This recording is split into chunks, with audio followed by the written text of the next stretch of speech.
Buenos días, soy Viviana Ruiz, coordinadora de nuevos negocios de la Cámara Colombiana de la Infraestructura Seccional Antioquia. Sean todos bienvenidos a este espacio donde hablaremos de túneles, un evento que hemos venido realizando desde el año pasado y que el día de hoy queremos dar a conocer de una manera sencilla y práctica, experiencias, lecciones aprendidas y desafíos durante la construcción de túneles a nivel internacional y nacional, además de soluciones tecnológicas implementadas para enfrentar los retos que traen este tipo de proyectos.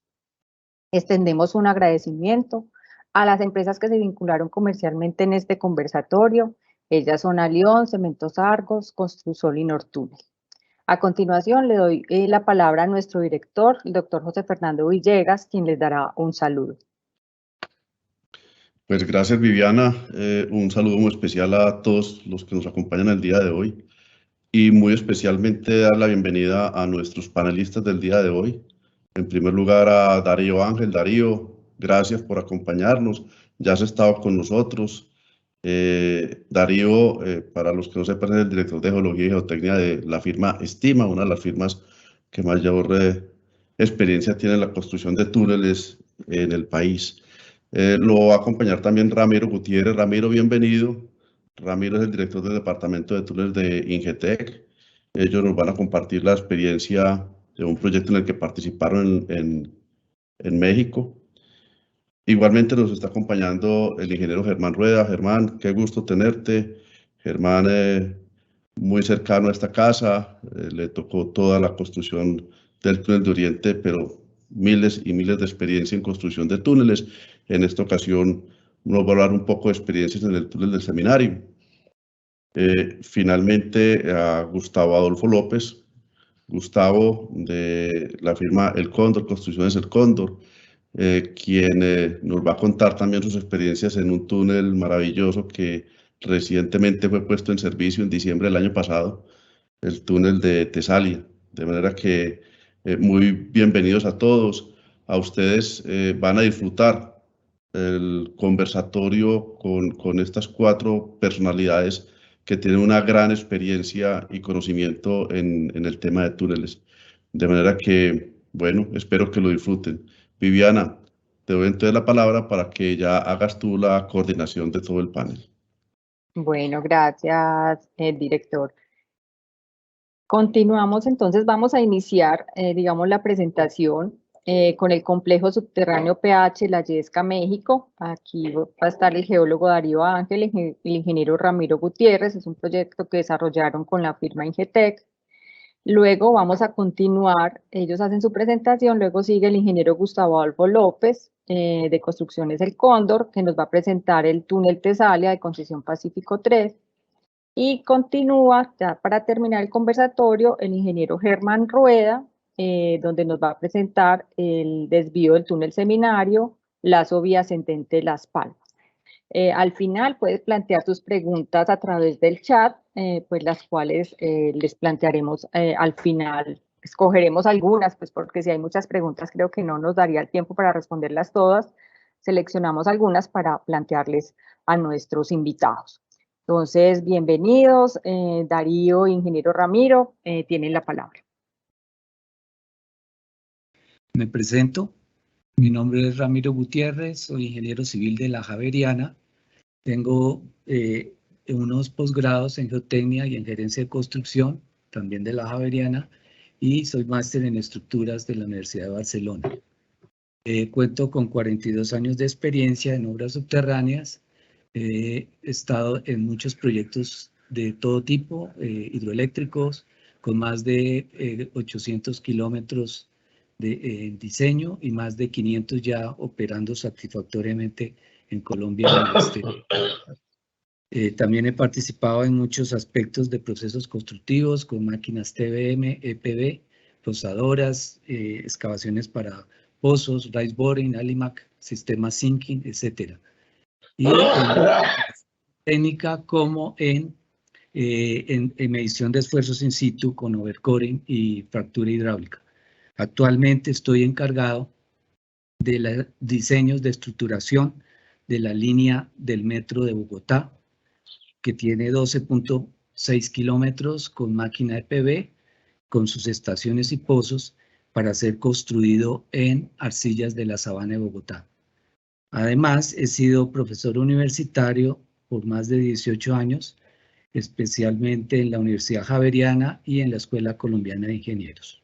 Esta charla la hemos dividido en 6 aspectos principales: unos conceptos generales, criterios de diseño que aplican para este tipo de obras subterráneas de cavernas, una descripción del proyecto, un contexto geológico geotécnico, una anticipación de problemas geotécnicos y análisis de soluciones, un proceso constructivo y unas conclusiones finales.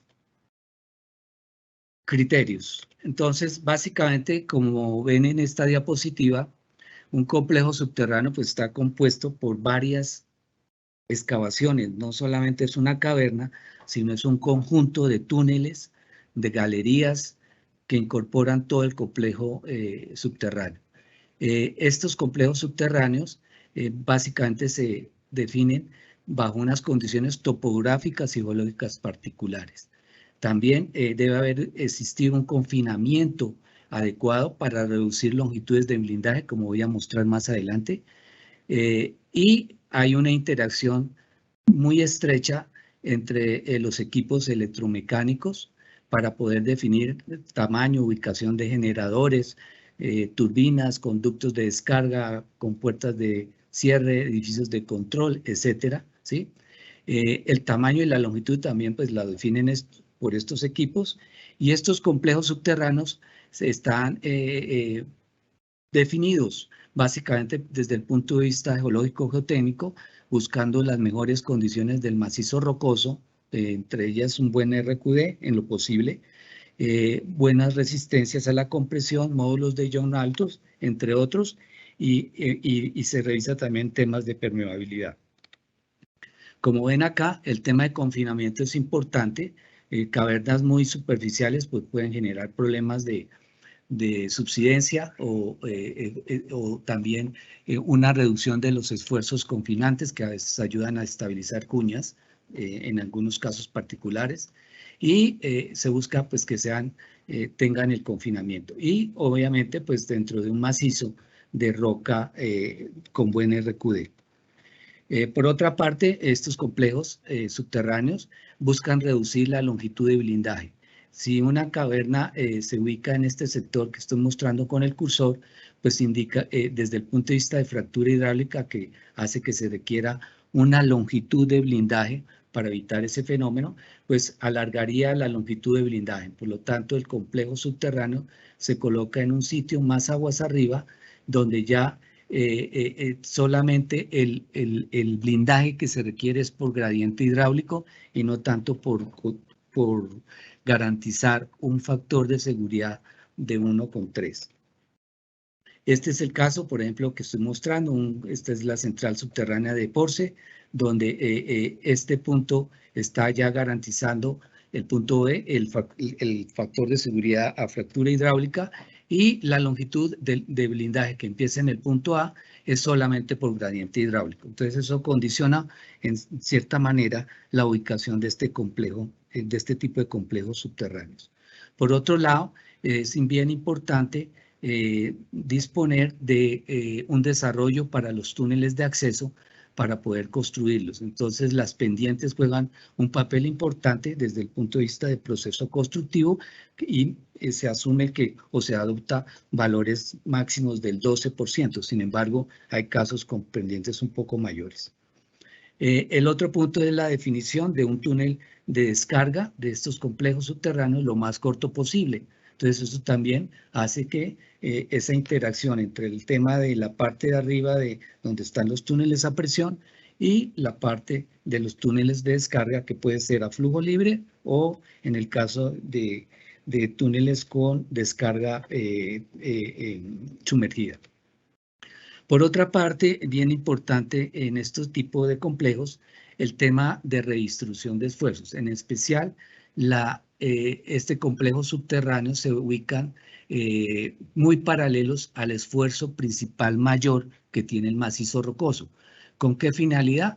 Con la finalidad de tener en la sección transversal los otros dos esfuerzos, el secundario y el menor, y para reducir efectos nocivos o efectos de reducción sobre la caverna subterránea. En esta parte, pues, juega un papel también importante esa relación K de esfuerzos, que se define como el esfuerzo horizontal sobre el esfuerzo vertical, y dependiendo de ese K de esfuerzos, pues va a interactuar esa reducción de una forma favorable o desfavorable, y obviamente nos va a condicionar el tema de soporte o de sostenimiento. En un K mayor a 1, y como estos complejos subterráneos son en forma de bala, con una altura bastante alta con respecto al ancho, pues podría inducirnos unos esfuerzos horizontales muy altos que desde el punto de vista de redistribución de esfuerzos en la bóveda podría generar por esfuerzos comprensivos tangenciales plastificación. En el caso de un K menor a 1, pues trabajaría muchísimo mejor la geometría en forma de bala. Sin embargo, hacia las paredes podrían haber esfuerzos compresivos. Por otra parte, también se utiliza en la definición de orientación de estos complejos el tema de las discontinuidades. Entonces, se busca que el complejo subterráneo sea lo más perpendicular posible a los sistemas más gobernantes de discontinuidades o de diaclasas o planos de estratificación o foliación. Si es paralelo, pues como estoy mostrando en esta figura inferior izquierda, pues tendríamos todo el tiempo a lo largo de la caverna cuñas o bloques que generarían problemas de estabilidad y a los cuales habría que ponerles un sostenimiento muy importante. Entonces lo que se hace es durante el diseño, hacer un giro del eje de estas centrales para tratar de reducir las mínimas cuñas o bloques o tamaños o presiones de soporte. Aquí están viendo ustedes un desarrollo en 180 grados del giro de la caverna y buscando dónde se puede poner esa central. Este es un caso particular muy parecido, el de la Yesca, donde se busca con base en los diferentes bloques analizados con diferentes métodos, encontrar cuál es el sitio donde tenemos menos presión de soporte o menos tamaño de bloques para estabilizar. Otro aspecto muy importante es el tema de el pilar entre cavernas. El pilar es fundamental, su diseño, para garantizar la estabilidad de este complejo subterráneo. Si los pilares son muy angostos, pues pueden haber sobreesfuerzos y pueden comenzar a plastificarse. También el tema de cuñas puede tener una importancia en estas excavaciones y para eso, pues obviamente hay que definir unos sistemas de sostenimiento que logren confinar los pilares. Entonces se busca un pilar que no sea demasiado ancho tampoco, porque podría también generar más costos, más tiempo constructivo, sino equilibrar este aspecto dentro del diseño. Existen experiencias recopiladas de muchas cavernas, sobre todo en Colombia, por ejemplo, y tenemos también muchas a nivel internacional, donde se ha hecho una relación en esta gráfica de la condición de trabajo, es decir, la resistencia que tiene la masa con respecto al esfuerzo, y por otro lado, en las ordenadas, una relación entre la altura y el espesor de pilares para tratar de encontrar digamos, esa condición ya sea de sobreesfuerzo, o sea, una condición desfavorable, o en una condición segura. Aquí están viendo ustedes una gráfica que muestra como un límite de casos exitosos de cavernas en Colombia y en Sudamérica. Por otra parte, pues en el diseño se utilizan pues métodos tanto empíricos, analíticos como numéricos, y buscando que el soporte pues nos permita estabilizar cargas por empujes del terreno, también proveer un esfuerzo normal en las paredes para sostener planos y desarrollar un efecto de viga soportante, proveer ese sigma 3 o ese confinamiento para generar aumentar la resistencia al corte de la masa y generar un efecto de arqueo y prevenir caída y aflojamiento de bloques de roca.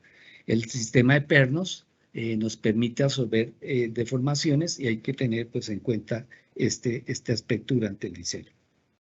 Los otros puntos, pues, es la forma abovedada de la geometría, que juega un papel muy importante en el proceso de estabilización y debe ser lo más curva posible. Por otro aspecto, también con métodos numéricos se revisan los límites máximos de deformación para revisar el tema de los pernos o las necesidades de sostenimiento con tendones en el proceso de estabilización. La otra parte importante es la instrumentación, que juega un papel muy importante en la definición del soporte durante su proceso constructivo, y como elementos de sostenimiento se colocan pues concretos lanzados con mallas metálicas y pernos sistemáticos. La fibra no se coloca generalmente por recomendaciones de expertos internacionales, puesto que la fibra, la malla, nos ayuda o permite avisar con tiempo para hacer trabajos de reparación. En el caso de la fibra, si bien es se está usando en túneles y se usa bastante, en caso de cavernas no aplica, porque hay en el espacio interior se van a tener equipos, personas trabajando, y cuando exista un problema de empujes o de daños del concreto, se desprende el bloque y genera problemas de inseguridad. Bueno, para estos aspectos también de diseño se revisan pues dos mecanismos importantes. Uno, el de redistribución de esfuerzos y deformaciones, analizando pues el efecto de roca frágil, popping, estallido de roca, o el caso de squeezing en rocas más dúctiles. Y el tema de cuñas de roca. En la definición de este tipo de obras subterráneas se revisan dos mecanismos importantes. Uno, la roca frágil desde el punto de vista de redistribución de esfuerzos, o el tema de squeezing ground o empujes de montaña para rocas dúctiles. Y por otra parte, pues el tema de cuñas teniendo en cuenta pues, las discontinuidades del macizo rocoso. Otro aspecto importante es los métodos empíricos que se inician en este proceso de diseño, como es este caso de Cordin y otros, donde en función, por ejemplo, de la altura, se puede obtener una presión de soporte para las paredes, para diferentes condiciones del macizo rocoso, como lo muestran aquí diferentes experiencias y precedentes a nivel nacional y mundial. En el caso de la presión del techo, también se puede usar el ancho de la caverna y se encuentra una presión de soporte para diferentes condiciones del macizo rocoso, basado en diferentes precedentes de cavernas subterráneas. En el proceso de diseño también se revisa el tema de esfuerzos y deformaciones usando diferentes códigos o software como es Plaxis 2D, 3D, el Faces, el Examiné, o el FLAC 2D, 3D, el UDEC para métodos discretos o el MIDAS. Y desde el punto de vista de cuñas se puede utilizar el Language de RockScience, que todos conocemos, o el CABESLOP, el método del bloque crítico de Paltécnica. Bueno, entonces, pues, mi nombre es Gustavo Adolfo López Correa, soy ingeniero civil de la Universidad de AFI de Medellín, especialista en gerencia de construcciones de la Universidad Javeriana de Bogotá, ya con 30 años de experiencia en infraestructura, construcción de varios tipos de obras. Dentro de ellas también he profundizado mucho en el tema de excavación de túneles, ya sea viales, de conducción de agua, y también he participado en la construcción de pequeñas centrales hidroeléctricas. También he aportado en la estructuración y ejecución de obras electromecánicas en algunos túneles, así como la construcción de infraestructura viaria aeroportuaria. Bueno, y específicamente en túneles, pues, digamos, alrededor de varios túneles en Colombia, iniciando desde muy temprano con el túnel de La Llorona. Allí participamos como residentes, también en el túnel de Occidente, logramos terminar allí algunas obras, sobre todo en la parte civil. La gran experiencia que marcó pues, esta especialización, digo yo, el túnel de Buenavista. También participamos en la fase 1 del túnel piloto, la construcción de en algún momento de la hidroeléctrica de Tuluá, de Amaime, que son PCHs, también en el túnel de Oriente y en los túneles de Guerra y Tesalia. Actualmente laboro con Construcciones El Cóndor como director de túneles y obras subterráneas, en 5 túneles que estamos construyendo para las vías de acceso al túnel del Toyo, en el tramo 2, sector 1. Bueno, ya les voy a compartir pantalla.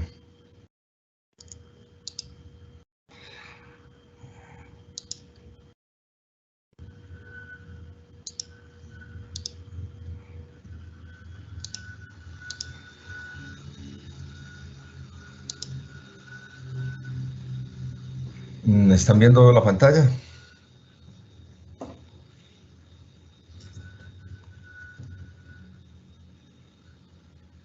Bueno, entonces les voy a hablar hoy de la construcción del túnel de Tesalia, que hace parte de las obras de la concesión Pacífico 3. Vamos a mirar las generalidades del proyecto. Gustavo, qué pena. ¿Podría ponerlo en modo presentación?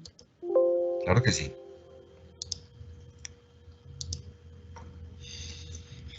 Muy bien, entonces vamos a revisar unas generalidades del proyecto, a mirar un poco la geología del sector donde se construyó el túnel de Tesalia.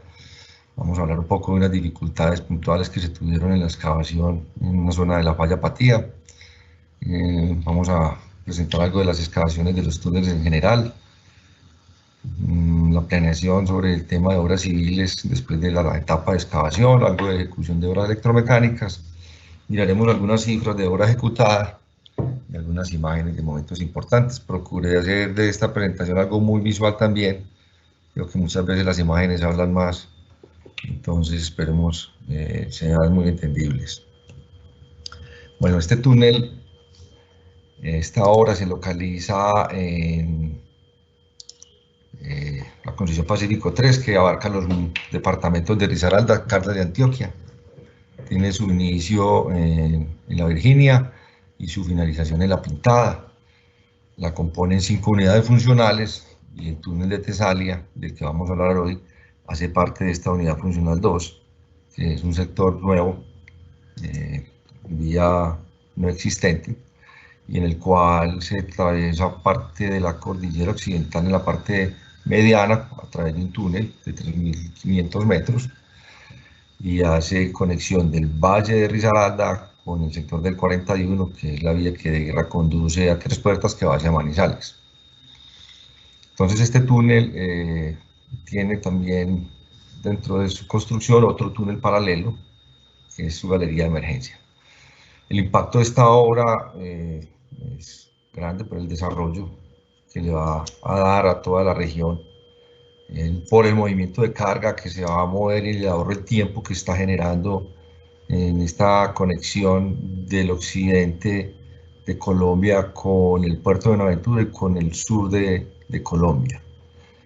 Digamos que va a generar ahorros importantes en costos de viaje y en tiempo.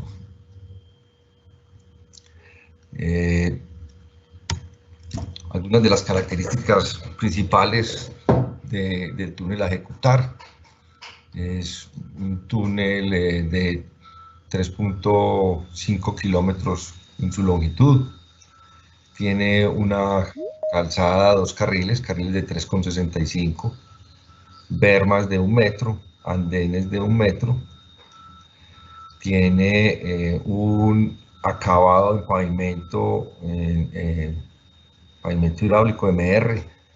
Este pavimento se colocó encima de una capa de carpeta asfáltica, buscando darle mayor durabilidad y evitar problemas erosivos a futuro, porque es un problema en un pavimento en un túnel es algo más complicado. También deberíamos cumplir el gálibo mínimo de 5 metros, tiene una velocidad de diseño de 80 kilómetros, una pendiente longitudinal, de 0.76. El tipo de ventilación para este túnel fue semitransversal, que se ubica muy bien la losa de ventilación y la parte superior en donde se ubica todo el tema de ventilación y la parte inferior de uso de tráfico. Se hizo un revestimiento a lo largo del túnel, concreto hidráulico de 30 centímetros, y se impermeabilizó todo el túnel con geomembrana en lámina, geotextil y algunos tratamientos puntuales en zonas con inyecciones. Y la construcción de una galería paralela a este túnel.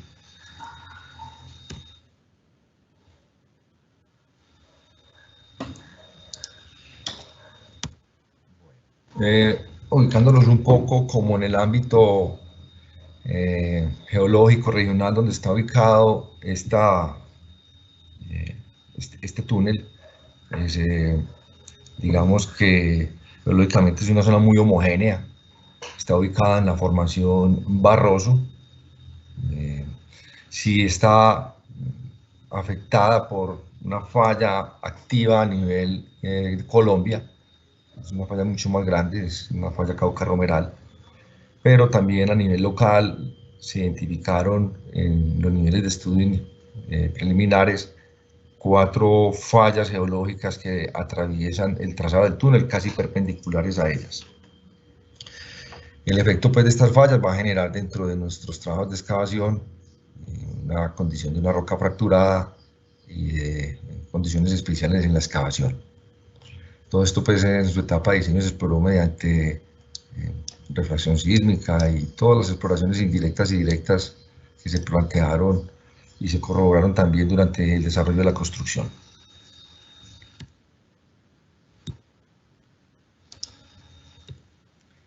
Aquí exploramos algo del perfil geológico, como decíamos ahora, la homogeneidad de todo el macizo, los basaltos, conformados por basaltos y diabasas.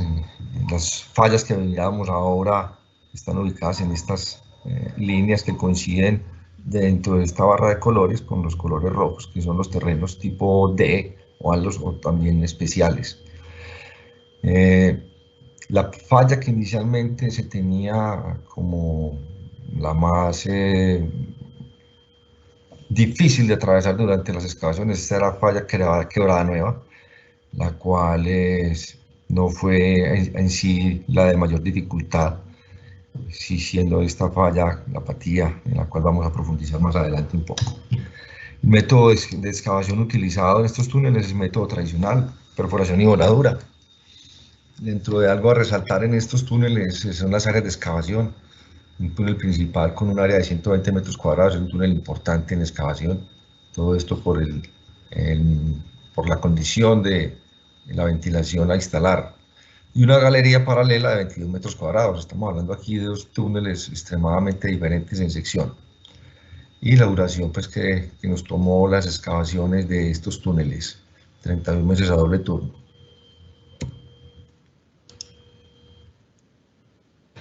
Entrando ya como un poco más en materia, mostrarles acá la ubicación de los portales. Dentro de lo que se puede apreciar son grandes intervenciones que se hicieron en estos portales, taludes por encima, tratamientos de 40 a 45 metros. El portal de entrada, digamos que es una zona que presentó dificultades por la cercanía a la primera falla que les mostré, la falla Patía. Entonces, digamos que uno de los grandes retos nuestros fue hacer estos portales inicialmente planteados.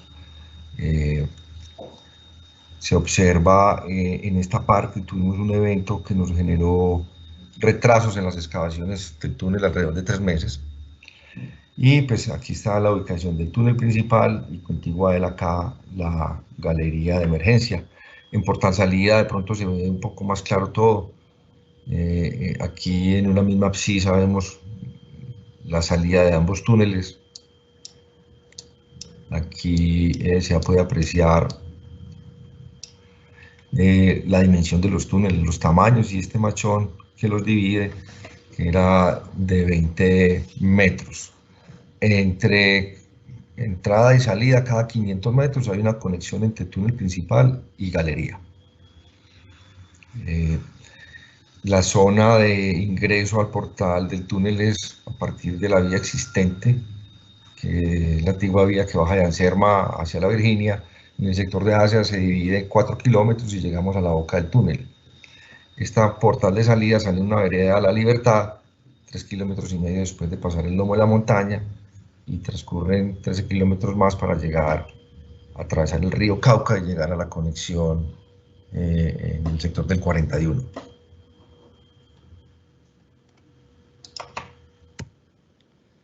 Hablando un poco también de las fallas y del tema geológico, como lo mirábamos ahora, este sistema tectónico de la zona, digamos, hay que comprenderlo. Estar sobre una falla activa y de la potencia de Cauca Romeral, influenciada por las fallas locales, digamos, que generaron dentro del macizo rocoso y sobre todo en los inicios de nuestro túnel, por su baja cobertura y por coger una zona muy plana, una zona muy delicada que atravesamos y nos dio mucha dificultad en el desarrollo de las excavaciones. Esto fue la falla Patía. Vamos a hablar un poco más de ella. Esta falla la componen pues, varios materiales, en particular este es el núcleo de la falla, entonces hay una prefalla, un núcleo de falla y una posfalla. Nosotros veníamos excavando el tema de galería de emergencia, siempre procuramos que este frente estuviera adelante de las excavaciones del túnel principal, un frente que por su sección y por su condición nos servía para muchas cosas, dentro de ellas exploración, ajustar el modelo de trabajo en el túnel principal y sobre todo pues, en eventos como estos, en cruces tan importantes como esta falla. Aproximadamente 238 metros entre el principio, núcleo y fin de la falla logramos obtener allí.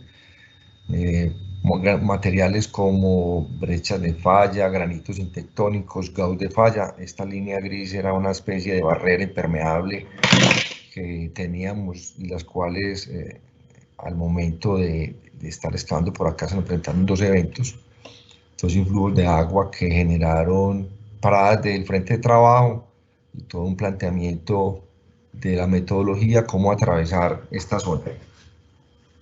Digamos que empezamos a desarrollar en compañía de empresas asesoras colombianas por parte del constructor. Pues, digamos que el consorcio constructor tenía su asesor, la firma Iris de Medellín, y por medio del EPC también se contrataba a GeoAndina para el acompañamiento en todos los trabajos. Aquí lo que se planteó inicialmente fue pues, unas inyecciones de consolidación, lo cuales nos generaron dificultades, pues el agua no estaba dejando de ejercer bien su función y las dificultades por subir muchas presiones pues estaban generando retrasos. Analizando un tema de la licencia ambiental, los temas de vertimiento y de caudales aprobados, se tomó la decisión de drenar la zona controladamente, bajo lo permitido por la licencia, y con esa metodología logramos disminuir las presiones y poder trabajar las consolidaciones que se estaban requiriendo para atravesar este sector. Ustedes pueden apreciar aquí pues que parte ya de la receta de trabajo fue la implementación de unos drenes que estuvieran traslapados y siempre cubriendo la evacuación del agua para poder desarrollar todos los trabajos de consolidación. Aquí tuvimos la oportunidad de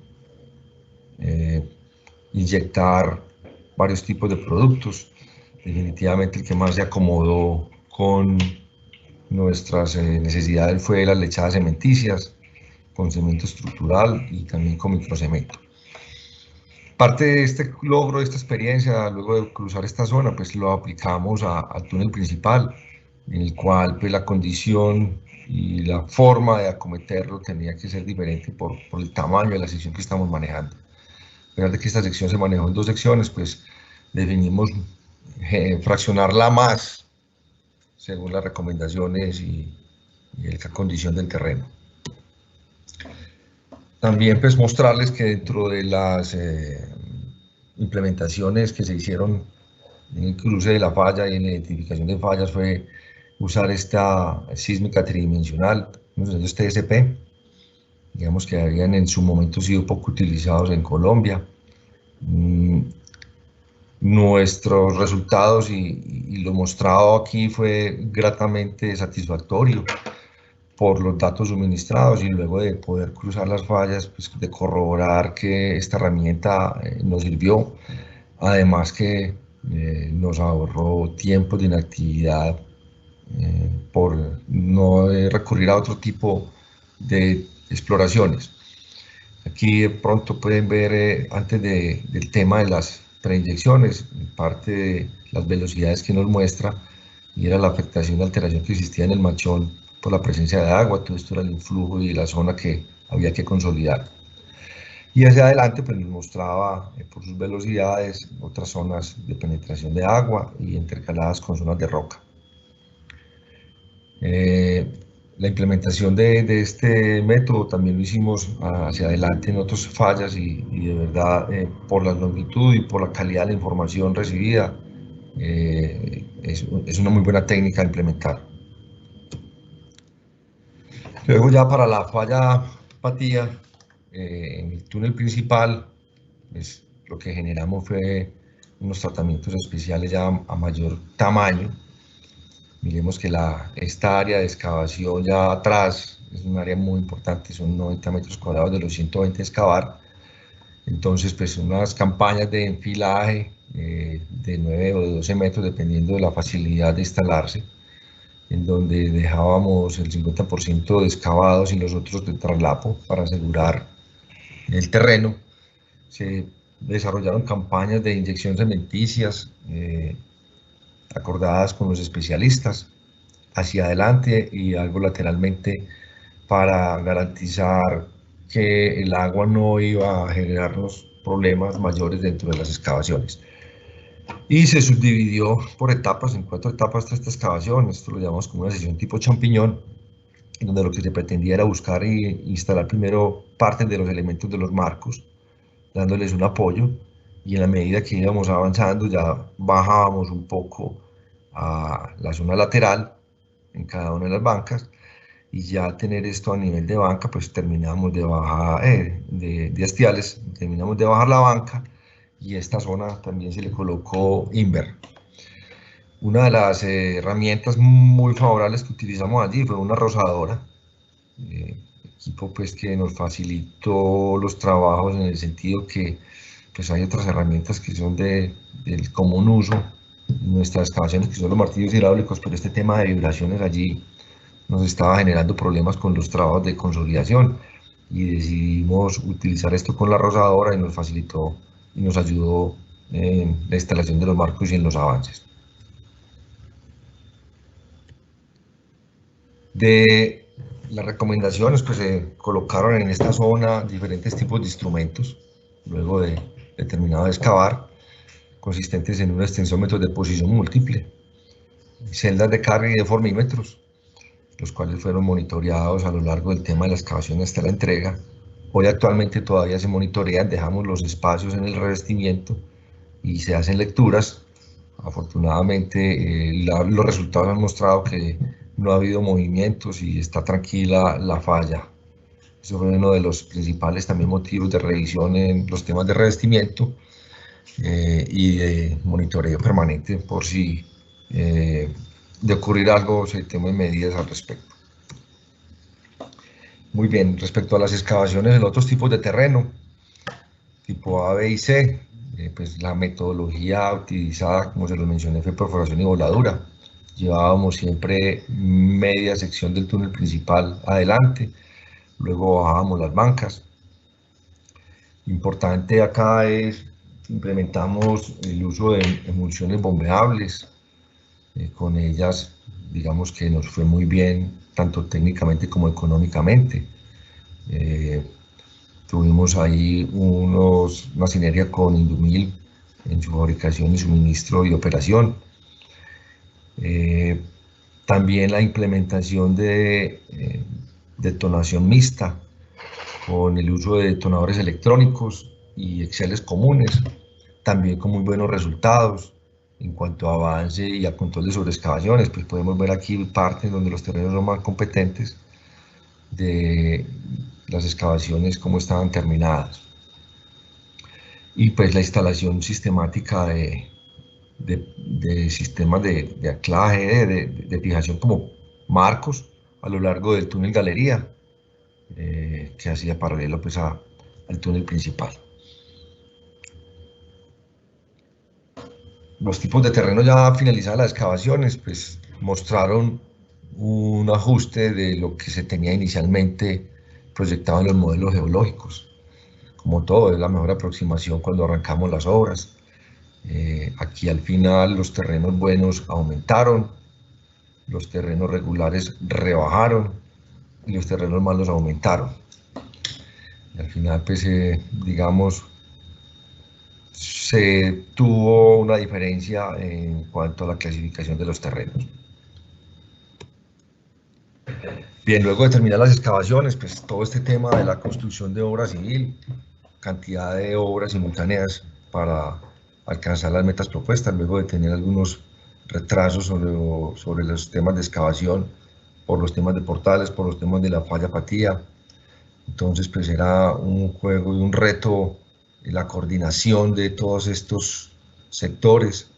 Lo que hicimos fue fraccionar los 3.5 kilómetros de acuerdo a las conexiones que se tenían con el túnel galería, y en cada una de ellas pues fuimos asignando actividades consecuentes para poder lograr alcanzar, tener pista y metas que nos permitieran llegar a tiempo con la instalación de equipos electromecánicos.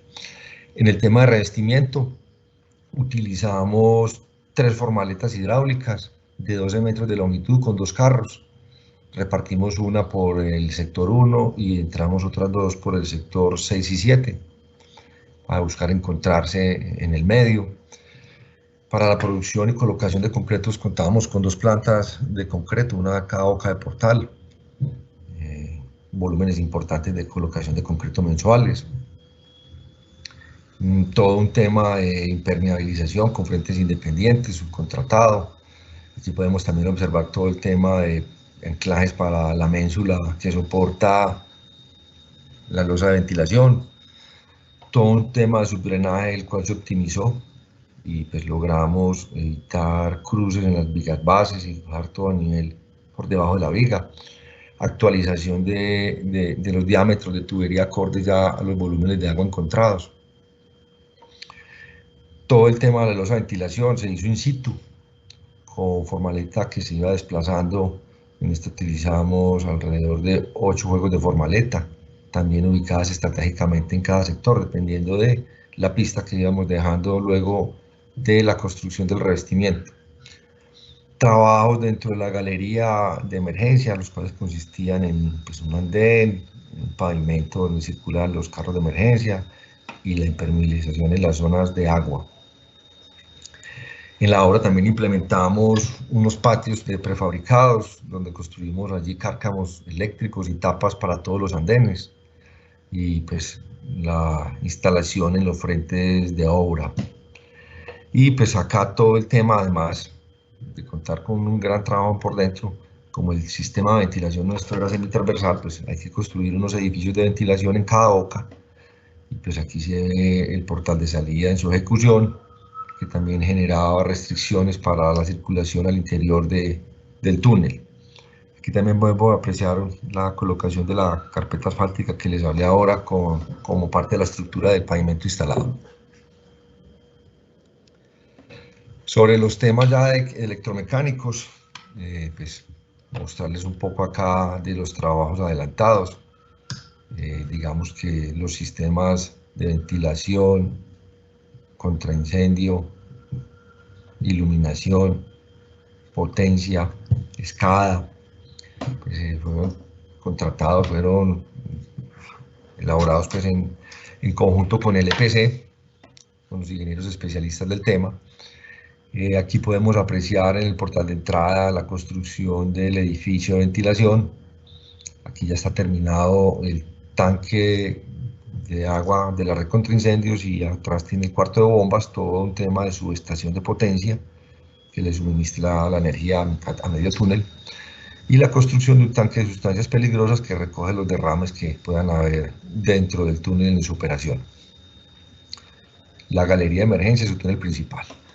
Dentro de este edificio pues se ubica, bueno, antes no, digamos que esta ya es, para ser como coherente, la fachada final, cómo quedó terminado el túnel. Y ya pues detrás de este fachada está el edificio, y dentro del edificio digamos que está el tema de ventilación, conformado por 4 ventiladores que lo que hacen es extraer por el sistema de ventilación los aires que se generan dentro del túnel por medio de estas rejas que se instalan cada 200 metros en el túnel, que son controladas también por el SCADA, de acuerdo a todos los instrumentos que hay a lo largo de la parte ambiental, y van coordinados con el centro de operaciones. Este edificio es la chimenea por donde se evacúan los gases. Todo el tema de ventilación también instalada en la galería de emergencia, una ventilación longitudinal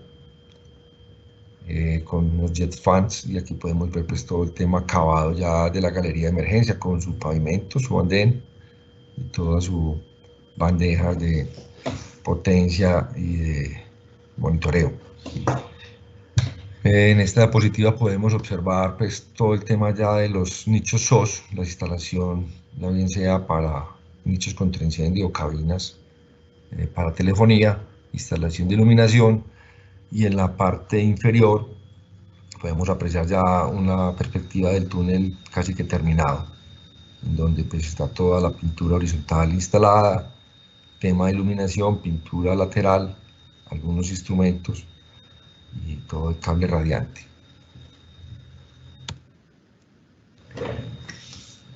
En el tema de subestaciones, también toda la puesta a punto por medio de nuestros contratistas. Cada subestación cuenta con unos grupos electrógenos de respaldo que garantizan el suministro de energía en ausencia de la red. La instalación de la red contra incendios. En el túnel utilizamos el andén de la margen derecha para llevar todo el tema de red contra incendios, y el cárcamo izquierdo fue todo el cárcamo eléctrico, donde llevamos los cables de potencia y también la distribución por baldeas a cada uno de los costados. Y aquí podemos observar todo el tema de la cuarto de bombeos. Bueno, el túnel de Tesalia en números, fueron 4 fallas geológicas superadas. Reiterar que la falla de Apatía fue la falla reina de las dificultades encontradas. La longitud final del túnel fueron de 3.493 del túnel principal y 3.657 metros entre la galería y las conexiones. La colaboración de 1.500 trabajadores aproximadamente durante los 4 años largos que estuvimos allí. Excavamos alrededor de 505.000 metros cúbicos de materiales, aproximadamente 21.000 metros cúbicos de concreto lanzado, 963 toneladas de arcos de acero instalados, 96.000 metros de pernos aproximadamente instalados, 1.500 toneladas de cemento inyectadas, muy concentradas, casi que en un 70% en el tema de las fallas Apatía, tanto en galería como en túnel principal. 55.000 metros cúbicos de concreto de revestimiento, 646.000 toneladas de acero de refuerzo, unos 716 metros cúbicos de inyecciones y de rellenos en sobreexcavaciones y contacto del revestimiento, y 201.000 metros cuadrados de malla electrosoldada que se instaló básicamente en el revestimiento del túnel y en algunas de las losas reforzadas del pavimento. Algunos de los momentos más representativos, como en todo este tipo de obra, el inicio de las excavaciones. Rompemos el hito de poder arrancar trabajos, se da en octubre del 2017. El cale de nuestros 2 túneles, el primer túnel galería el 14 de febrero del 20, esto fue días antes de que nos decretaran la pandemia y nos tuviéramos que ir inicialmente para la casa, aunque muy pronto regresamos porque fuimos de la primera línea en retornar a actividades para poder lograr hacer el cale del túnel principal en marzo de 2018. y con mucha alegría pues la inauguración y puesta en servicio el 22 de diciembre de 2021. Bueno, quisiera decirles pues que esta concesión Pacífico 3, sus dueños, los socios son Construcciones El Cóndor, también MHC y Constructora Meco. Ellos como dueños de la concesión se crearon un grupo constructor de túneles a través de una EPC. Se generó el Consorcio Constructor Pacífico 3 túneles y se generó todo un grupo interdisciplinario para desarrollar los túneles de esta concesión, que no solamente el de Tesalia, sino también el de IRRA. Bueno, pues digamos que es un proyecto muy querido por todos los que allí participamos, importante por su importancia para la región, por ser un reto constructivo y muy clave en inversión y en dificultad para el dueño del proyecto, y porque pues pudimos hacer obra y mostrar que podemos hacer obras importantes de principio a fin. Entonces pues digamos que aprovecho es para también expresar una gratitud a todas estas personas que participamos en el desarrollo y en la ejecución de estos trabajos, a la gente del Consorcio Constructor, a la concesión, al EPC, a sus gerentes y por supuesto a los socios que permitieron pues la ejecución y la participación en esta gran obra que hoy está al servicio de todos. El poder operar el túnel hoy pues me llena de gran satisfacción. También pues termino y agradezco a la Cámara Colombiana de Infraestructura y a Viviana por abrirnos este espacio. Es todo lo que quería compartirles en esta mañana y espero pues haya sido de su agrado. Bueno, Gustavo, muchas gracias por tu presentación completa, muy clara. Y bueno, esperamos tenerlo en otros espacios. Ahora entonces vamos a continuar con Darío y la presentación que ellos nos estaban haciendo. Retomamos la presentación. Esto es un proyecto hidroeléctrico en México. No sé si me escucharon, es una presa, es una presa en enrocado con cara de concreto de 12 millones de metros cúbicos, 750 megawatts de generación en cavernas subterráneas. Ahí se ve el esquema, ahí está la parte de la caverna subterránea y al otro costado se ven los túneles de desvío y las diversas obras que se ejecutaron. Ahí mismo en ese costado estaba el vertedero del proyecto. Siguiente. Es un esquema, unas fotografías generales de la obra. Vamos a hablar del contexto geológico. México, en esta zona, está conformado por rocas volcánicas efusivas. La roca tipo se llaman ignimbritas, que es una mezcla de tobas soldadas, rocas de, digamos, de calidad, de resistencia mediana alta, pero fuertemente fracturadas y afectadas por numerosos planos de falla. Estos son los detalles de las cavernas de generación y oscilación. La caverna de casa de máquinas son dos cuerpos. La caverna de casa de máquinas con 111 metros de longitud, un ancho de 23.1 y una altura de 36.40 metros. La galería de oscilación tiene una longitud de 62.5, un ancho de 16.6 y una altura de 63.9 metros. Siguiente. Aquí está el modelo geológico inicial de la etapa de diseños, se llama la ingeniería básica, donde vemos en la parte derecha vemos el cerrito de las rocas volcánicas y vemos un perfil geológico inicial de las ignimbritas y vemos las líneas verdes son los numerosos sistemas de discontinuidad que cortaban el macizo rocoso. Siguiente. Se revisaron todos los sondeos exploratorios y encontramos, pues, digamos, 4 tipos de calidades o los agrupamos en 4 tipos de calidades, desde roca sana hasta zonas de falla. Si vemos las fotografías de las muestras, vemos al costado derecho cómo se presenta una zona tectonizada y hacia el costado izquierdo cómo progresivamente el macizo mejora. Entonces tenemos en general 4 tipos de calidades de macizo rocoso que fueron evaluados durante la construcción. Siguiente. Bueno, dentro del protocolo, planes de calidad pues, de la firma Ingetec con la cual laboré en ese proyecto, pues los mapeos geológicos y geotécnicos son fundamentales y son un requisito principal. El objetivo básicamente es obtener la mayor cantidad de información. Aquí vemos un ejemplo de todos los túneles de acceso a las cavernas de generación y oscilación, los túneles de acceso, las diferentes galerías de inyección, el túnel de desfogue o el túnel de fuga, que es por donde sale el agua una vez hay generación. Entonces, uno de los trabajos encomendados por el ingeniero Ramiro y en particular por Ingetec era hacer unos levantamientos supremamente detallados de la geología de las cavernas. Siguiente. Acompañado de esto, bueno, durante la ejecución de estos trabajos encontramos 8 sistemas de fallas. Al contrario, como mostraba Gustavo López, un túnel longitudinal, una falla se cruza una sola vez, mientras que, por ejemplo, como ven las gráficas, una falla en un complejo subterráneo se cruza muchísimas veces.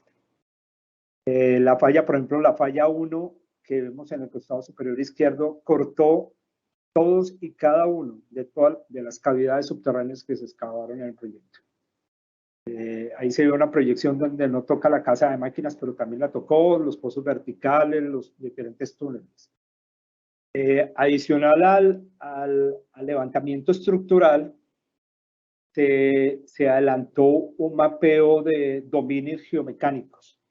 Es decir, se agrupó esos colorcitos que ven ahí en las imágenes, que permiten es agrupar rocas de comportamiento geomecánico similar. Los colores rojo, amarillo, pues indican las diferentes zonas de falla, los colores verde, rocas competentes, y los colores verde y amarillo por rocas muy fracturadas. La idea general era pues comenzar a hacer una caracterización detallada de todos los materiales que componían todo el macizo rocoso que componen el complejo subterráneo. La facilidad que existió fue que ingresábamos por muchos túneles, muchos accesos, muchas galerías y pudimos hacer estos mapeos geomecánicos.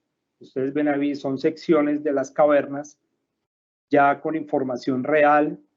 Lo que se trató de hacer eran modelos geotécnicos lo más aproximados a la realidad con dominios geomecánicos, que son los diferentes tipos de colores.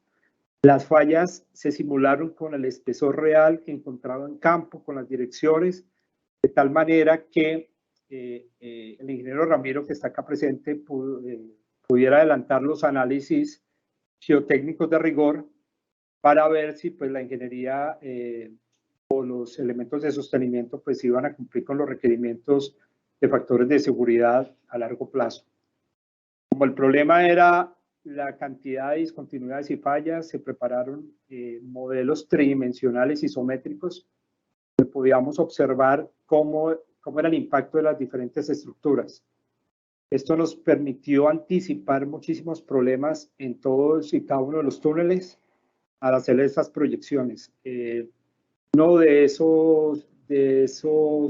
de anticipar los problemas lo vemos en la parte superior derecha, en el tímpano oriente de acceso a casa de máquinas. Ahí se presentaba se iba a desarrollar una gran cuña. Se le planteó al cliente este tipo de riesgo potencial y la primera decisión técnica, yo creo que importante del proyecto, fue girar la caverna de casa de máquinas para que ese túnel, es como el más angostito, por donde entra aquí la playa de montaje, donde se van a colocar los equipos, se giró 180 grados, digamos, evitamos esos problemas. Siguiente. Entonces ya comenzamos con la anticipación de problemas. El ingeniero Ramiro Gutiérrez les explicó inicialmente cuáles eran las consideraciones iniciales para escoger un buen sitio para una caverna subterránea.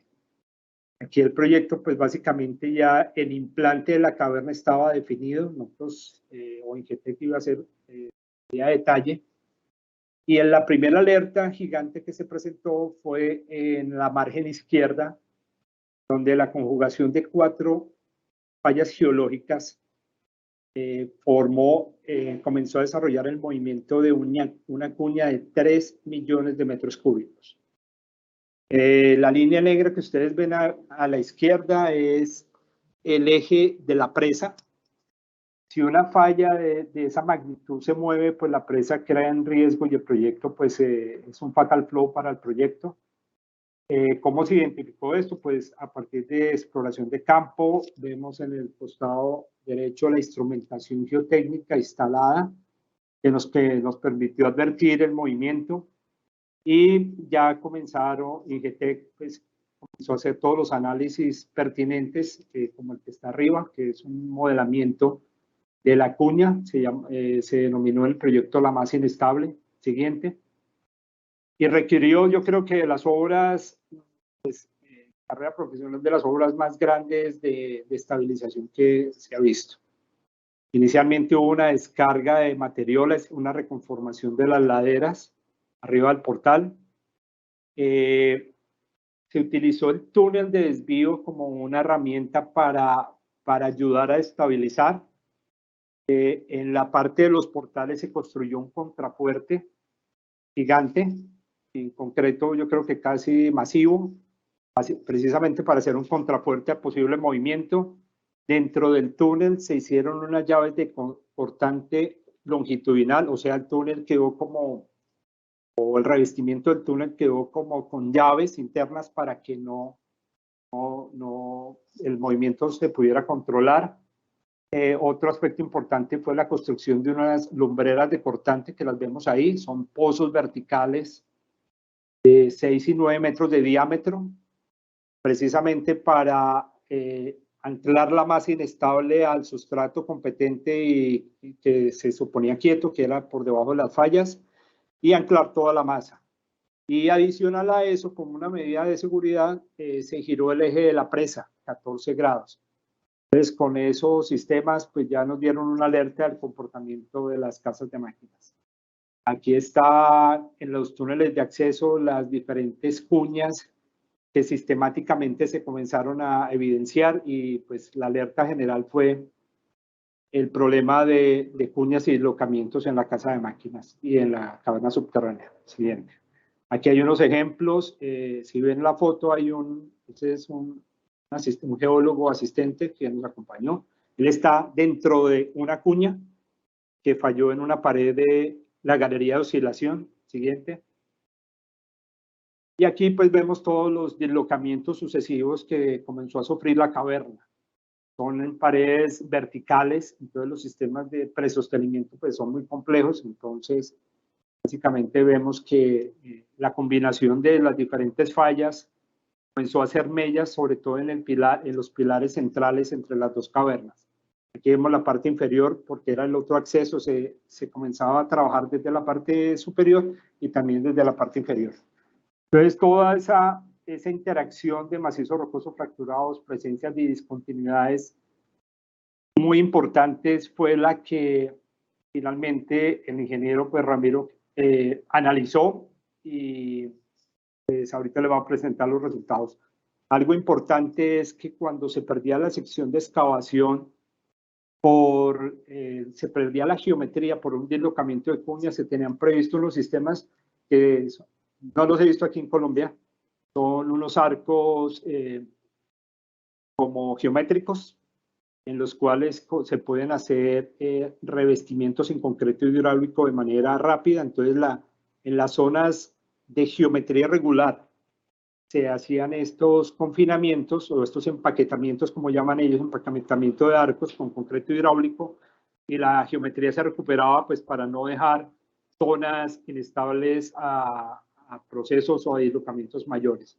Entonces el ingeniero Germán Rueda nos va a hablar del desvío túnel Seminario, Lazo Vía Ascendente a Las Palmas. Bienvenido, ingeniero, tiene la palabra. Ok, muchas gracias. Yo soy ingeniero mecánico de la Universidad del Valle.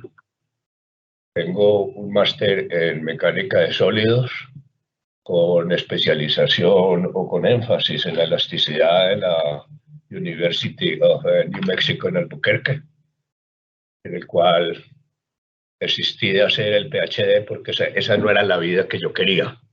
Yo quería otro tipo de vida y me regresé a Colombia. He trabajado en túneles como ingeniero de mantenimiento de equipos tuneleros, en pasante en algunos túneles, asesor en otros túneles, director de proyecto, gerente de proyecto, es decir, de todo. En túneles viales, no sé, creo que he participado en 13 túneles viales y en túneles hidráulicos creo que he participado en 7 u 8. En varios países, no solo en Colombia, sino también he trabajado en Perú, Ecuador, Nigeria y Turquía. Muy bien, les voy a presentar muy brevemente un caso muy especial de un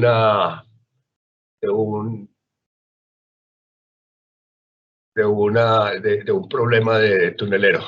Bueno, este es el túnel Seminario. Este es el lazo que sale del túnel Seminario, pasa por un puente, cruza por encima de la calzada de Las Palmas y desemboca en la calzada superior, en la que va hacia Las Palmas.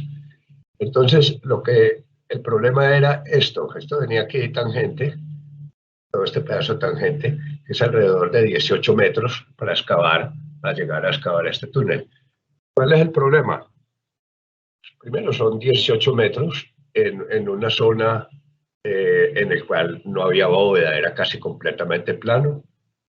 Suelo, inicialmente aquí los primeros metros eran 1 metro o algo así de cobertura y más adelante era hasta 7 metros de cobertura, es decir, era un túnel bastante difícil. ¿Qué hicimos? Hicimos 2 cosas. Uno, lo primero que hicimos nosotros fue inyectar la zona con tubería manguitos, una gran inyección, con manguitos separados cada 50 centímetros. La tubería manguitos de 4 metros, es decir, tenía casi 7 manguitos. Y inyectamos con lechada toda esa zona. Hacia adelante, antes de avanzar, inyectábamos. Y después avanzábamos y hacíamos el soporte. Aquí tengo que ser un poquitico claro. Yo he sido un poquito hereje en este tema de los túneles. No hay forma de conocer las cargas en una excavación subterránea. Eso es polémico y tengo amigos que estaban de acuerdo conmigo y otros completamente en desacuerdo. La experiencia mía es: no hay forma de conocer las cargas en una excavación subterránea. Lo único que uno puede conocer son las deformaciones. La mecánica tiene que ver con cargas y deformaciones. En una excavación subterránea se puede, en el diseño, primero la expresión general de la ecuación es una ecuación diferencial de segundo orden, no tiene solución general. La solución son numéricas y aproximadas, en el cual los coeficientes son los que dan la aproximación. Eso le sirve a uno para hacer una proyección general. Pero un túnel se diseña a medida que se construye. Las proyecciones de diseño de un túnel nunca se presentan, porque no hay forma de conocer las cargas, porque además están cambiando permanentemente. Las cargas en un túnel, en las paredes, en los hastiales, no son los mismos que en el piso, no son los mismos que en la bóveda, varían permanentemente las cargas en un túnel. Esto es polémico. Y mis amigos los diseñadores, no quiero polemizar con ellos. Hace algún tiempo yo suspendí los arcos de acero como método de soporte. Alguien discutía con uno de mis amigos diseñadores que decía que el principal elemento de soporte es un arco de acero. Y yo le digo, el principal elemento de soporte es el concreto lanzado, reforzado, entre otros porque el arco de acero tiene problemas muy graves, cuando se hacen avances muy cortos que se coloca el arco de acero hacia adelante, la parte del arco de acero que mira la pared del túnel, esa queda un vacío, nunca se llena, es decir, tiene problemas. Hace algunos años, un amigo mío, interventor, buen amigo mío, Hernando Dávila, que estuvo en unas conferencias sobre método noruego de tunelería en Chile, me trajo las conferencias y ahí conocí el arco noruego. Yo dejé de utilizar los arcos de acero hace algún tiempo. Nunca más lo volví a utilizar por la cantidad, primero porque el arco de acero tiene una forma determinada y rígido y la excavación del túnel es caprichosa. Cuando coloca uno un arco de acero normalmente queda en el aire. Eso no apoya nada, no soporta nada. Lo que viene a soportar es el concreto lanzado. El resto no hace nada. En este caso específico, nosotros nos salimos un poco de la norma. Nosotros no hicimos arcos noruegos porque pues la bóveda era casi que inexistente, era casi completamente plano, con muy poquitica cobertura. Entonces lo que hicimos fue lo que llamamos nosotros la viga noruega. Es decir, cogimos el concepto de arco noruego e hicimos vigas. Dobles. Lanzábamos el primero caso, lanzábamos el concreto, lo afinábamos, colocábamos la parrilla de la viga noruega, lanzábamos, pernábamos, lanzábamos, volvíamos a colocar otra parrilla, volvíamos a pernar y lanzábamos. Con muy buen éxito. La verdad fue que tuvo muy buen éxito. Y realmente fue un túnel muy difícil por excavar el suelo con muy baja cobertura y con luces muy grandes. Muy difícil, pero nos fue bien. Entonces, eso era lo que yo quería contarles a ustedes. Yo creo que casi todos ustedes saben el arco noruego en qué consiste. Es una parrilla de acero prefabricada. Se fabrica, nosotros lo hacíamos con acero de 5 octavos. Acero de 5 octavos lo colocábamos, hacíamos un lanzado para suavizar la superficie, colocábamos el arco, lo pernábamos y lanzábamos. Ese es el concreto lanzado reforzado. Y yo no volví a utilizar arcos de acero. Entre otras cosas porque los arcos de acero tienen un problema serio, que son las canoas. Cuando se hace un túnel con arcos de acero, eso son canoas. Entre arco y arco, ahí se forma una canoa que después hay que llenarlo todo de concreto. Con el arco noruego no se forman canoas. Pero en fin, eso es una opinión muy personal y no mucha gente está de acuerdo con eso, pero la experiencia me dice que funciona. Muy bien. ¿Listo? Bueno, ingeniero, muchas gracias por su presentación. Continuamos con Darío para que él pueda terminar su presentación. Darío. Las dos cavernas, que es el tema pues, que nos tenían un diseño previo que pues, con todo el rigor establecido. Como ven en el costado izquierdo, se ve todo el desarrollo del sostenimiento con básicamente concreto lanzado, malla electrosoldada, reforzado con malla y sistemas de anclajes con pernos de roca de 1 a 1,5 pulgadas. Este es un detalle del soporte de la casa de máquinas. Vemos un soporte muy robusto para los mecanismos de fallas identificados, que eran los sistemas de discontinuidad, sistemas de cuñas. A lo largo pues, de todo el desarrollo del proyecto en conjunto con el ingeniero Ramiro, yo enviaba la información desde México y adelantábamos pues, todos los análisis de cuñas pertinentes pues, para tomar medidas en tiempo real sobre zonas de refuerzo que tuvieran que ejecutarse.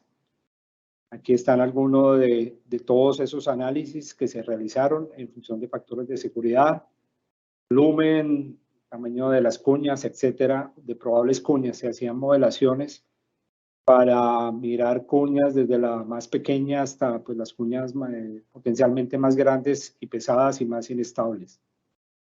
En la medida que las cuñas y todos los sistemas de discontinuidad comenzaron a afectar aún más las cavernas, y vemos en la imagen naranja, no sé si ven el cursor mío, se ven unas proyecciones de unas cuñas que podían afectar el pilar central, y se comenzó a hacer las evaluaciones que qué sucedía si este pilar se debilitaba, en el sentido de que con los desprendimientos asociados, los planos de discontinuidad, rellenos de arcilla, etcétera, etcétera, podía comprometer pues, la estabilidad de las cavernas. El ingeniero Ramiro adelantó unos análisis de esfuerzo de formación de las cavernas en función de la mecánica identificada de cuñas y en función pues del comportamiento observado durante la excavación. Se formularon unos modelos con elementos finitos. Eso fue una aproximación inicial cuando las cavernas aún teníamos una información pues muy básica. Estos modelos de elementos finitos se comenzaron a simular el procedimiento constructivo que se iba a adelantar, que era básicamente ir bajando las dos cavernas en simultánea, ir instalando el sostenimiento, y en la medida que el paso a paso se iba realizando, se observó que los factores de seguridad llegaban a una condición marginal y se identificaba un riesgo potencial de una posible falla de las cavidades subterráneas. Esto fue presentado a consulta del cliente, que era ICA de México. Nosotros trabajamos para el constructor. A su vez fue presentado al dueño del proyecto, que es la CFE, la Comisión Federal de Electricidad. Inicialmente hubo un escepticismo, por no decir que no nos creyeron, de que un problema así, con un refuerzo tan robusto como el que estaba previsto en las cavernas, podía suceder. Las cavernas tenían considerado un completo sistema de instrumentación geotécnica. Gustavo ahorita los mencionó, son los extensómetros de posición múltiple, los cuales son de las herramientas, yo creo que más útiles en el entendimiento de zonas con complejidades de deformaciones, bueno, y todo lo demás.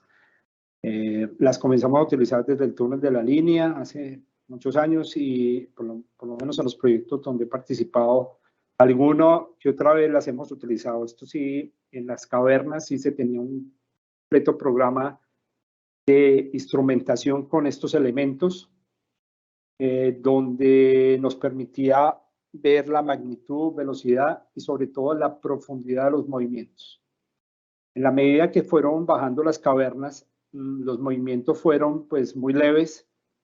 Las deformaciones, vemos aquí en la parte superior izquierda un gráfico donde vemos las curvas de las diferentes barras. Esto lo que uno hace es mirar la posición relativa o el movimiento relativo de las barras. Aquí vemos en este ejemplo 2 barras o 3 barras que se mueven constantemente, se mueven casi con el mismo comportamiento deformacional. Sin embargo, una barra queda quieta. Eso quiere decir que el movimiento está ocurriendo entre la posición de esta barra y las otras 3 barras. Adicional a esto, comenzamos a hacer con las proyecciones isométricas, colocar los extensómetros de tal manera que pudiéramos tener Una visión si era el movimiento en qué profundidad estaba ocurriendo y si estaba asociado por lo menos a un sistema discontinuado, una cuña.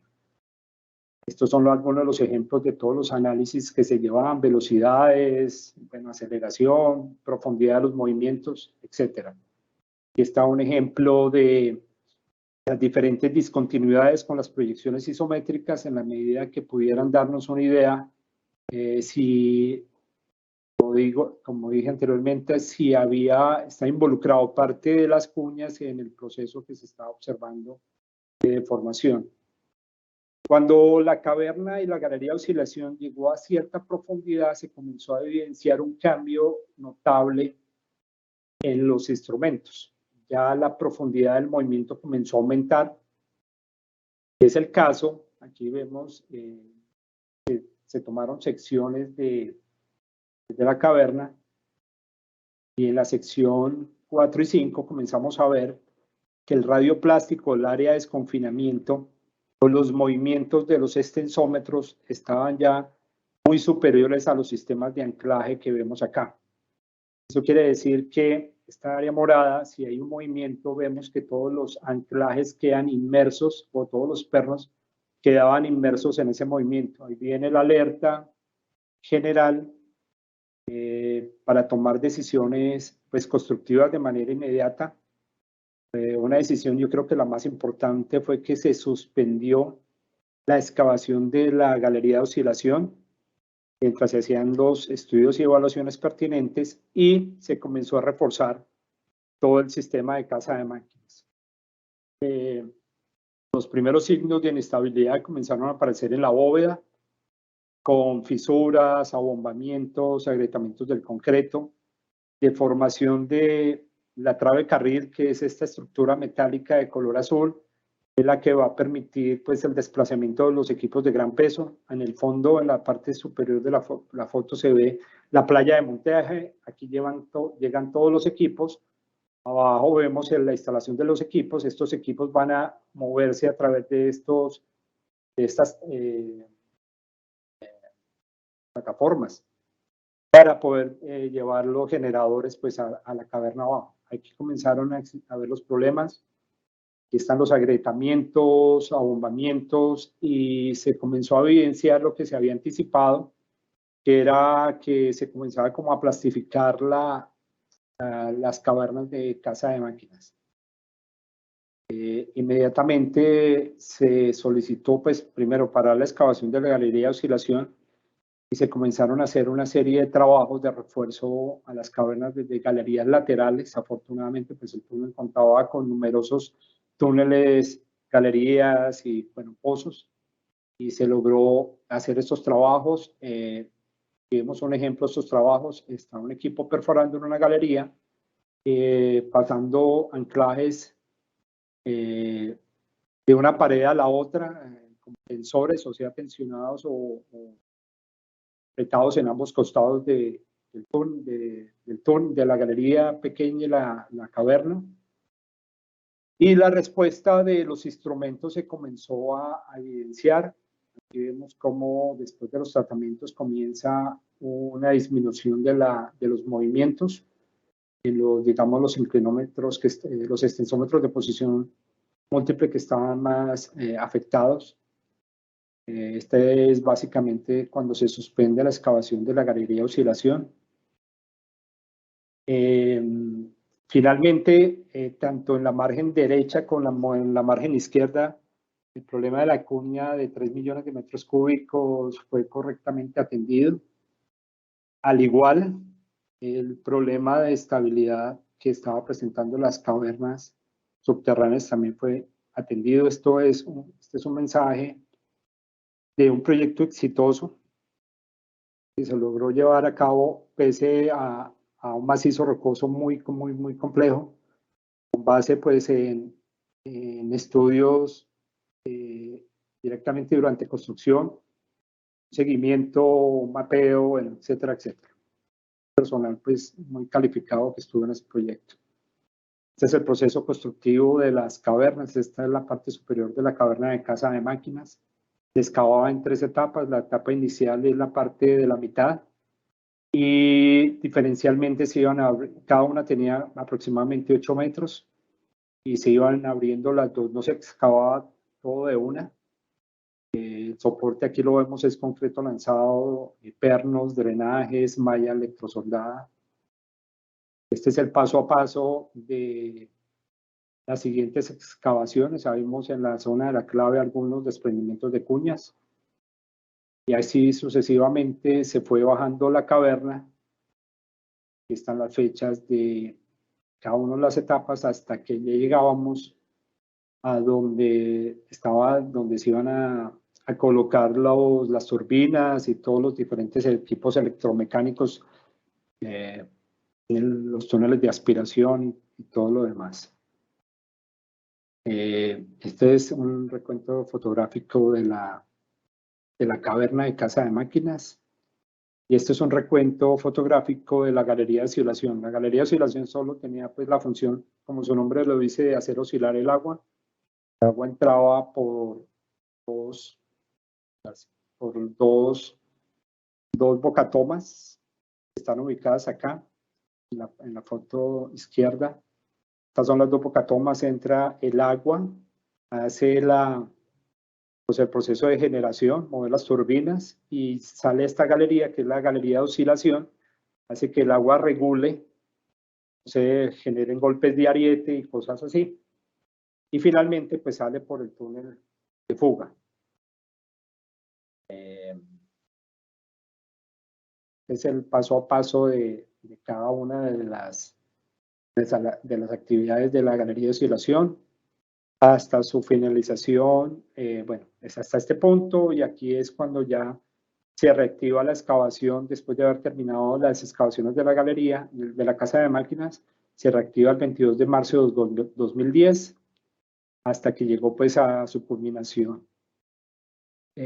Bueno, este es el ejemplo, las conclusiones, pues que el pilar entre las cavernas juega un papel importante en la estabilidad del complejo. Es factible diseñar y construir este tipo de complejos subterráneos a grandes profundidades y con grandes retos geológicos y geotécnicos. Como explicaba el ingeniero Ramiro, la ubicación de las cavernas es uno de los puntos más importantes por el estado de esfuerzos, hacer que uno busque los mejores macizos rocosos, etcétera, etcétera. Sin embargo, en este proyecto, el implante de la caverna ya estaba previsto desde la fase 2. Entonces, sí tocó tomar todas las medidas de estudios y análisis durante su construcción, pues para llevar a feliz término. Bueno, eso es todo. Presento excusas por todos los problemas técnicos, pero finalmente creo que terminamos. Agradezco a la CCI por la invitación. Me siento muy honrado de haber compartido este espacio con maestros de la talla del ingeniero Germán Rueda. Quiero comentarle que respecto a los arcos noruegos, los hemos probado en túneles con problemas de squeezing, también problemas de cuñas con éxito. Algún día de pronto hablamos, comparto esa información, también soy partidario de ellos. Y a Gustavo López, un gran compañero y amigo que comenzamos casi al mismo tiempo en esta tarea tan hermosa que es hacer túneles, a la CCI y sobre todo a todos los participantes que tuvieron la paciencia de escucharnos y muchas gracias. Bueno, Germán, muchas gracias por tu presentación. Todas las presentaciones muy completas. Hay algunas preguntas, voy a plantearlas y pues creo que tratemos de resolverlas pues en corto tiempo porque ya pues estamos sobre las 10 de la mañana. Entonces, para Gustavo, sobre el túnel Tesalia hicieron dos preguntas. Una, Argenis Ruiz, dice que cuanto a inversión por kilómetro de construcción, ¿hay un costo estimado para este tipo de túnel? Pues existe un presupuesto de acuerdo a los diseños iniciales que son la mejor aproximación de los estudios realizados. Sin embargo, en este tipo de obras, normalmente esos presupuestos siempre tienen modificaciones. Digo que en la parte subterránea el imprevisto es parte importante dentro de la ejecución del proyecto y deben haber desviaciones al final por costo de metro. Bueno, Fabián Vallejo pues hace una introducción a la pregunta. Él dice que si fue necesario pensar en adoptar una geometría de sección diferente para lograr una mejor redistribución de los esfuerzos. Disculpa, Viviana, ¿eso es también para mí? Sí, también para ti él hace una introducción, dice, teniendo en cuenta la geometría de la sección de la galería de emergencia, en donde se puede apreciar paredes esbeltas con una longitud de mayor consideración de alto de la sección respecto al ancho, y la afectación por zonas de falla perpendiculares, y donde a lo mejor se presentaron deformaciones importantes, hago la siguiente consulta. ¿Fue necesario pensar en adoptar una geometría de sección diferente para lograr una mejor redistribución de los esfuerzos? Pues dos temas. Uno, la geometría del túnel no se ajustó, no hubo necesidad, estaba muy dada por la necesidad de incorporar el sistema de ventilación en el túnel principal. De las deformaciones obtenidas, en realidad es un macizo muy estable, no se generaron mayores deformaciones, no hubo que tratar pues, sectores diferentes a las zonas de falla por desplazamientos. Y en cuanto a la galería, pues digamos que la sección se dejó trabajar, era inclusive una galería más pequeña, se aumentó por temas más constructivos, pero sí se debería plantear hacer un túnel como más tipo abovedado o curvo para distribución de esfuerzos, pero en particular en este no hubo problemas con la sección que se trabajó.